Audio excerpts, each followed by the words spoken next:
Hello friends, welcome to my channel. दोस्तों, मेरा नाम है शेख मामून और आप लोगों को पता है मैं diploma in mechanical engineering complete करने के बाद जीलेट 2020 एग्जाम के थ्रू मेरा मैकेनिकल ब्रांच चेंज करके अभी मैं जादवपुर यूनिवर्सिटी में CSC computer science and engineering में बीई बैचलर ऑफ इंजीनियरिंग कर रहा हूँ और अभी मेरा 5th सेम स्टार्ट हो गया है। दोस्तों, आज का वीडियो बहुत इंपॉर्टेंट होने वाला because in this video I talk about all the advantages and disadvantages of branch changing through Gilead exam after diploma that is polytechnic. मतलब इस वीडियो में मैं डिप्लोमा यानी पॉलिटेक्निक के बाद जीलेट एग्जाम के थ्रू ब्रांच बदलने के सभी फायदे और नुकसान के बारे में बात करूंगा।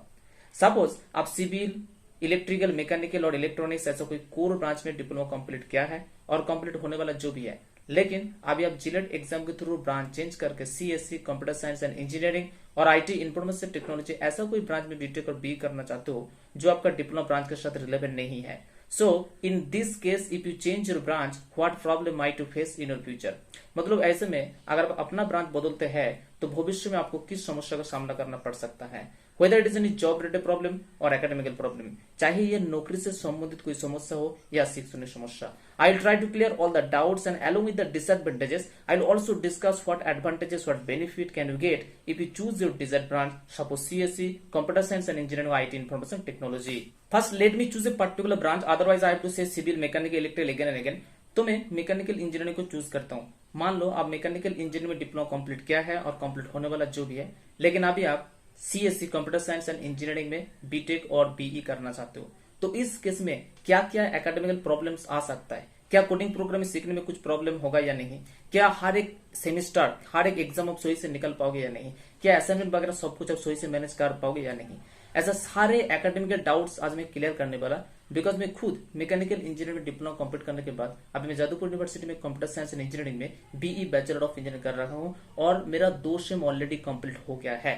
मतलब 3rd sem and 4th same 2 same complete हो गया और 5th सेम अभी स्टार्ट भी हो गया है और 3rd सेम 4th सेम वो भी just within 4 months complete किया है।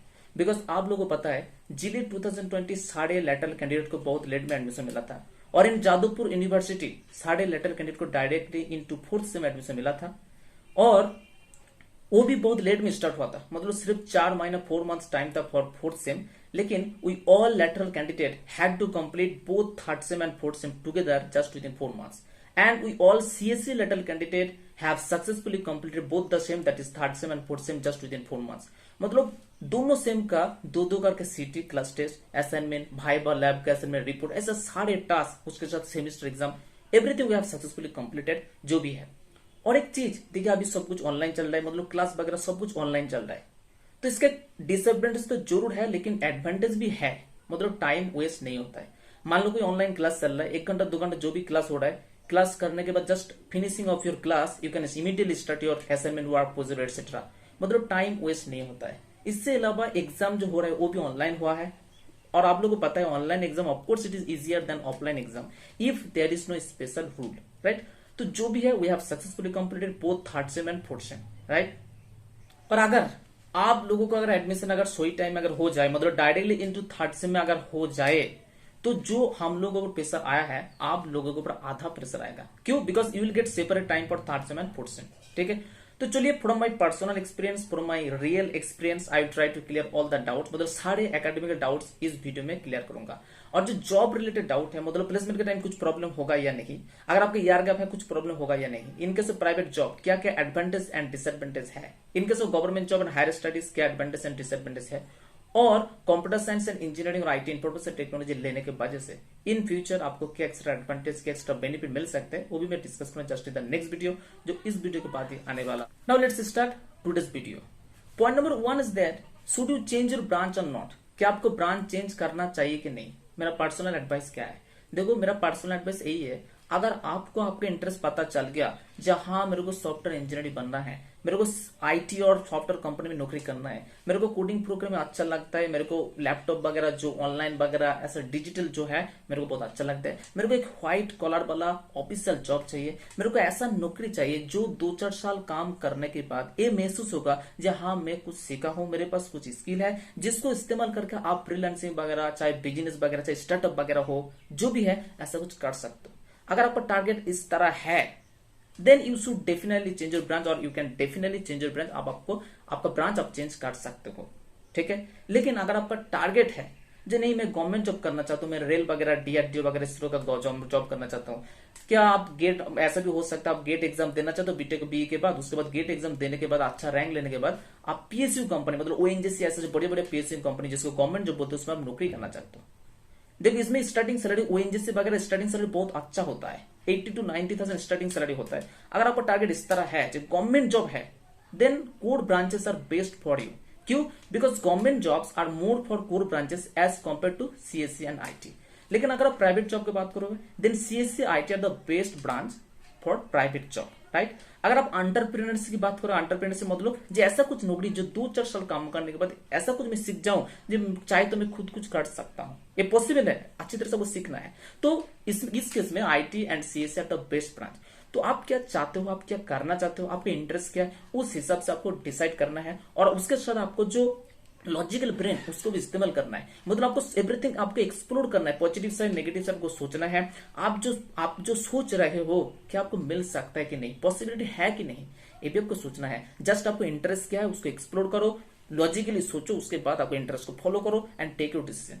तो हर एक ब्रांच पर अपॉर्चुनिटी है, लेकिन आप क्या चाहते हो वो आपको सोचना है। देखिए मेरा इंटरेस्ट पहले पता चल गया था, मैं डिप्लोमा किया, उसके बाद 2-3 कंपनी नौकरी भी की, एलएनटी वगैरह बहुत कंपनी नौकरी किया, तो एक्सपीरियंस उसके बाद मेरा इंटरेस्ट पता चल गया, हाँ मेरे को यही करना है, ये पूरा क्लियर हो गया था।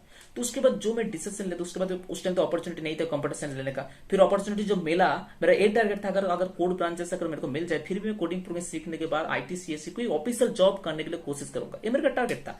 लेकिन जब अपॉर्चुनिटी मिला कंप्यूटर साइंस आप चूज कर सकते हो, आई चूज कंप्यूटर साइंस और finally Jadav university computer science मिल गया। तो जो डिसीजन उस टाइम में लिया उसके लिए अभी मैं बहुत हैप्पी हूं और एक मिनट भी रिग्रेट नहीं होता जहां क्यों मैं लिया, क्यों मैं ब्रांच चेंज किया, ऐसा रिग्रेट बिल्कुल नहीं हुआ कि बिकॉज मेरा इंटरेस्ट के हिसाब से मैं डिसीजन लिया। तो इसलिए बोलना आपका इंटरेस्ट क्या है पहले सोचो, नॉट ओनली इंटरेस्ट के साथ साथ आपको एक्सप्लोर करना है जो आप सोच रहे हो कि आपको मिल सकते हैं, लॉजिकल ब्रेन, उसके बाद जस्ट टेक योर डिसीजन। उसके अलावा जो आप नेगेटिव सोच रहे हो, मान लो आपका इंटरेस्ट है, जो मेरा इंटरेस्ट बहुत ज्यादा कंप्यूटर साइंस आईटी में है तो मैं लेना चाहता हूं, लेकिन फिर भी नेगेटिव थिंकिंग है, अगर ये हो जाए, अगर ये हो जाए, अगर ये प्रॉब्लम आ जाए, देखो वो नेगेटिव मत सोचो, कुछ भी प्रॉब्लम नहीं होगा। अगर आप अच्छी तरह से पढ़ाई कर लिया, कोडिंग प्रोग्राम आप सीख लिया है तो आप कोई प्रॉब्लम फेस नहीं करोगे। जो नेगेटिव आप सोच रहे हो वो टाइम के हिसाब से हट जाएगा। तो डोंट टेक टेंशन, जस्ट आपका जो इंटरेस्ट क्या है आप फॉलो करो। देखिए और एक चीज है, ये जो नेगेटिव थिंकिंग के लिए मैं बोला, देखो मान लो आप मैकेनिकल से हो, आप कंप्यूटर साइंस ले लिया है, ठीक है, उसके बाद आपको अच्छी तरह से हार्ड वर्क स्मार्ट वर्क करना है। बिकॉज अब अगर मान लो आपका परसेंटेज लो हो गया, अगर मान लो आप प्रोग्रामिंग कोडिंग 3 साल आपको मिला फिर भी आप सीख नहीं पाया, आपका अगर फेलियर अगर आ जाए तो at the time negative thinking फिर आ सकता है। आप उस टाइम क्या लगा, अगर मैं ब्रांच चेंज नहीं करता था मेरे को ऐसा होता था, ब्रांच चेंज किया इसने प्रॉब्लम आ गया, but that problem is not for branch changing, ठीक है, वो ब्रांच चेंजिंग के लिए नहीं है। क्यों? अगर आप मैकेनिकल टू मैकेनिकल करो फिर भी आपको मेहनत हार्ड वर्क करना है। आपको डिप्लोमा का सारे कॉन्सेप्ट बीटेक और बी पर मिल जाएगा, ठीक है, लेकिन बीटेक और B generally more deep as compare to diploma. मतलब बीटेक बी पर मैथमेटिकल प्रॉब्लम और डायग्रामेटिकल प्रॉब्लम बहुत ज्यादा होता है as compare to diploma. So you have to do hard work smart work in both of the cases, चाहे branch change करो या ना करो। सो ब्रांच चेंज करो, एक कोई प्रॉब्लम नहीं है, लेकिन हार्ड वर्क स्मार्ट वर्क आपको करना है, डेडिकेशन चाहिए। मतलब आपका अच्छा परसेंटेज लेना है, अच्छा परसेंटेज मतलब नॉट रिक्वायर्ड 80% टू 90%, एवरेज से अच्छा। लेकिन जो मेन चीज है आपको कोडिंग प्रोग्राम बहुत अच्छी तरह से सीखना है। क्यों? आपके पास 3 साल होगा। देखिए अभी रियलिटी यही है, मैकेनिकल इलेक्ट्रिकल बहुत सारे कैंडिडेट जो मैकेनिकल इलेक्ट्रिकल पढ़ाई के साथ साथ कोडिंग प्रोग्राम सीख के नौकरी करता है आईटी सीएससी कंपनी में। अगर उसके लिए पॉसिबल है डिफरेंट ब्रांच पढ़ाई करते करते कोडिंग प्रोग्राम सीखना, तो आपके लिए क्यों पॉसिबल नहीं है? अगर आप कोडिंग प्रोग्राम सीख ले, आपका मार्क्सेंटेज थोड़ा कम है, प्रॉब्लम नहीं है, लेकिन कोडिंग प्रोग्राम अगर अच्छे से आपको पता है तो आपको बढ़िया नौकरी मिल जाएगा। तो टेंशन नहीं है, कोई नेगेटिव मत सोचो। अगर आप इंटरेस्ट है just go for it and be ready to do hard work, be ready to do extra smart work, okay. और एक चीज, क्या आप कोडिंग प्रोग्रामिंग सीख पाओगे या नहीं? कोडिंग प्रोग्रामिंग सीखने में कुछ प्रॉब्लम होगा या नहीं? देखिए कोडिंग प्रोग्रामिंग ऐसा कोई चीज नहीं है जो आप कोशिश करोगे फिर भी सीख नहीं पाओगे, ये बिल्कुल नहीं है, आप जरूर सीख पाओगे। क्यों? अभी मैं पहले बोला, अभी बहुत सारे मैकेनिकल इलेक्ट्रिकल स्टूडेंट जो मैकेनिकल इलेक्ट्रिकल में पढ़ाई के साथ साथ कोडिंग प्रोग्रामिंग सीख रहे हैं और सीखने के बाद आईटीसीसी कंपनी में जाकर नौकरी कर रहे हैं। क्यों?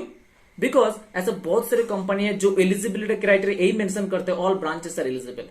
सो अगर आपको कोडिंग प्रोग्राम पता है तो सब कुछ आप सोई से आपको हो जाएगा, कोई नेगेटिव थिंक की जरूरत नहीं है। लेकिन एक चीज है, परसेंटेज थोड़ा एवरेज से अच्छा होना ही चाहिए, ज्यादा परसेंट नहीं चाहिए लेकिन एवरेज से अच्छा होना चाहिए, लेकिन कोडिंग प्रोग्राम को बहुत अच्छी तरह सीखना है, देन आपका जो टारगेट है, आपका जो सपना वो पूरा हो जाएगा, राइट। और एक चीज है, जब आप पहला स्टार्ट करोगे कोडिंग प्रोग्रामिंग, और मैं बता दूं, आप अगर मान लो आप सोच रहे हो कोडिंग प्रोग्राम के लिए, आपको कोडिंग प्रोग्रामिंग कुछ पता नहीं है, बेसिक चीजों को पता नहीं, नो प्रॉब्लम, बट एक एबिलिटी आपके पास जरूर रहना चाहिए। जो कुछ भी प्रॉब्लम हो जाए, कुछ भी एरर आए, उसको जस्ट इंटरनेट करके, मतलब गूगल करके, यूट्यूब करके सॉल्व करना, ये एबिलिटी आपके पास जरूर रहना चाहिए। मतलब you have to be well habituated with internet. अगर इंटरनेट के साथ आप हैबिचुएट नहीं है, तो ये आज के जमाने में बहुत जरूरी है। तो ये चीज आपको रहना चाहिए कि जब आप पहले स्टार्ट करोगे बहुत से एरर आएगा, आपको पता नहीं है कौन सा सॉफ्टवेयर इंस्टॉल करना है, कौन सा आईडी इंस्टॉल करना है, कैसे सेटअप करना है, everything we can learn from YouTube. तो जस्ट यूट्यूब करना आपको सीख जाओगे। लेकिन जब सेटअप करोगे फिर भी अलग अलग तरह के एरर आएगा। During this error you have to find solution of that error. आपको गूगल करके, यूट्यूब करके, कि आपको दोस्त को पूछ के सॉल्यूशन आपको ढूंढना है। जब तक सॉल्यूशन नहीं मिलेगा, जब मान लो कोई एरर आ गया, प्रॉब्लम आ गया, सॉल्व नहीं हो रहा है, तो फिर अब नेगेटिव फीलिंग आ जाएगा। लेकिन आफ्टर ट्राइंग लॉट्स जब तक सॉल्यूशन मिल जाएगा, फिर नेगेटिव थिंकिंग हट जाएगा। तो आपको कोशिश करना है। फिर मान लो सेटअप हो गया, 2-4 प्रोग्रामिंग किया, ऐसा करके जो 2-4 महीना प्रैक्टिस करे कोडिंग प्रोग्रामिंग, आपका जो नेगेटिव थिंकिंग है कोडिंग प्रोग्रामिंग के बारे में वो हट जाएगा। आपका कॉन्फिडेंस आ जाएगा, हाँ मैं सीख सकता हूं अगर मैं अच्छी तरह से प्रैक्टिस करूं तो। लेकिन जब आप प्रैक्टिस करके बहुत सारे एरर आपको फेस करना होगा, बहुत सारे प्रॉब्लम आएगा, आपको फिर इंटरनेट करके, गूगल करके सॉल्यूशन ढूंढना, आपको नया चीज सीखना है, उसको सॉल्यूशन करने के लिए कोशिश करना है। कोडिंग प्रोग्राम सीखने के बाद जब फिर आपका एक सेम निकल जाएगा, फिर आपका कॉन्फिडेंस और बढ़ जाएगा, हाँ मैं सीख सकता हूं कोडिंग, अगर मैं अच्छी तरह से प्रैक्टिस कर तो सीख सकता हूं। लेकिन मेन प्रॉब्लम क्या आएगा, जब फिर दूसरा जब सब्जेक्ट जब असाइनमेंट आएगा, अलग अलग सब्जेक्ट असाइनमेंट आएगा, आपको असाइनमेंट कंप्लीट करना है, क्लास टेस्ट के लिए प्रिपरेशन करना है, और वाइवा एग्जाम भी होता है, और सेमेस्टर एग्जाम, सबके लिए आपको प्रिपरेशन करना, जो और भी सब्जेक्ट है उसके लिए भी प्रिपरेशन आपको करना है। तो तब एक प्रॉब्लम, मतलब कंप्लेन स्टार्ट हो जाएगा, जो हाँ I can learn programming coding सीख सकता हूं, but I am not getting any time, I can manage time, मेरे को टाइम नहीं मिल रहा है प्रैक्टिस करने के लिए। क्यों? देखो, कोडिंग प्रोग्रामिंग के लिए असाइनमेंट तो होगा, आपको तो कंप्लीट करना है, लेकिन उसके साथ साथ you need separate time to practise coding and programming. Coding programming practice करने के लिए सेपरेट टाइम आपको निकलना पड़ेगा। तो जितना भी प्रेशर हो, जितना भी और भी सब्जेक्ट में प्रेशर हो, आपको मैनेज करना है। क्यों? मान लो कोई मैथमेटिकल प्रॉब्लम, कोई डायग्राम प्रॉब्लम, वो एक कंप्यूटर साइंस जो स्टूडेंट जो ऑलरेडी डिप्लोमा, जो कंप्यूटर साइंस के ऊपर डिप्लोमा किया, उसको जल्दी समझ आ जाएगा। लेकिन आप मैकेनिकल से अगर हो, इलेक्ट्रिकल से हो, आपको ज्यादा टाइम लग सकता है, इसमें टाइम कंज्यूम होता है। तो इस टाइम आप सेपरेट टाइम कोडिंग प्रोग्रामिंग के लिए निकालना डिफिकल्ट हो जाता है। तो यही एक्चुअल स्ट्रगल है, आपको मैनेज करना है। अगर आप कोडिंग प्रोग्रामिंग टाइम निकाल लिया सब कुछ मैनेज करके, देन ऑल आर फाइन। तो यही प्रॉब्लम आता है, टाइम मैनेजमेंट। कोडिंग प्रोग्रामिंग जरूर सीख जाओगे, लेकिन आपको टाइम देना है, प्रैक्टिस करना है। तो otherwise there is no problem, you can go ahead, आप ले सकते हो, नो प्रॉब्लम। और अभी तक मैं कुछ प्रॉब्लम फेस नहीं किया, राइट।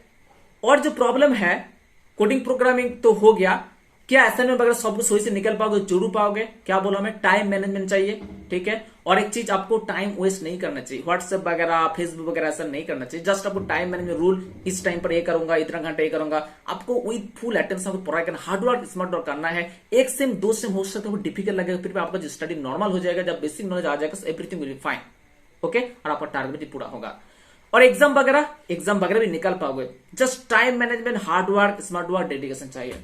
देखिए, और भी बहुत सारे कैंडिडेट बोल रहा है, डोंट चेंज योर ब्रांचेस मत करो। क्यों? अगर सप्ली अगर आ जाए, अगर लो परसेंटेज अगर आ जाए, प्लेसमेंट के टाइम प्रॉब्लम होगा। देखिए, लो परसेंटेज की अगर बात है, दोनों केस में आ सकते हैं, चाहे ब्रांच चेंज करो या ना करो। मान लो आप मैकेनिकल में डिप्लोमा किया, मैकेनिकल बीटेक और बी जब करोगे, बीटेक और बी में मैकेनिकल का सारे कॉन्सेप्ट मिलेगा, डिप्लोमा का सारे कॉन्सेप्ट मिलता है, लेकिन बीटेक और B is generally more deep as compare to diploma. Mathematical problem, diagrammatical problem बहुत ज्यादा होता है। तो आपको प्रैक्टिस करना है, हार्ड वर्क करना है, स्मार्ट वर्क, तभी आपको 80% to 90% अच्छा परसेंट मिलेगा। ऐसा नहीं आपको आसानी से मिल जाएगा, और सेम ब्रांच पर अगर बीटेक करोगे तो ऐसा नहीं है।